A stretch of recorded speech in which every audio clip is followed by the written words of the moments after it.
খুব রেগে গেলে কিছু কিছু মানুষ চুপ হয়ে যায়, একদম চুপ। ঝগড়া করে না, চিৎকার করে না, মুখে যা আসে তা বলে ফেলে। সরি, মাইন্ড করো না, রাগের মাথায় বলে ফেলেছি, এই অবধি যায় না। কেন বলুন তো? কারণ এই মানুষগুলো বোঝে তাদের রাগের মাথায় বলে ফেলা কথা অন্য মানুষটাকে ঠিক কতটা আঘাত করবে।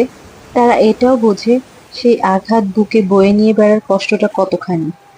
তারা জানে কোনো মানুষকে শুধুমাত্র কথা আর ব্যবহার দিয়ে কি ভীষণভাবে ট্রমা দেয়া যায়, সম্পর্ক ভেঙে ফেলা যায়। তারা জানে ভেঙে দেয়া জিনিসগুলো একবার ভেঙে ফেললে হাজার চেষ্টা করলেও তা আর জোড়া লাগে না। তাই রাগের মাথায় সেন্সিবল থাকা, মানুষটার খারাপ লাগবে সে বিষয়ে ভাবা এতটা সহজ নয়।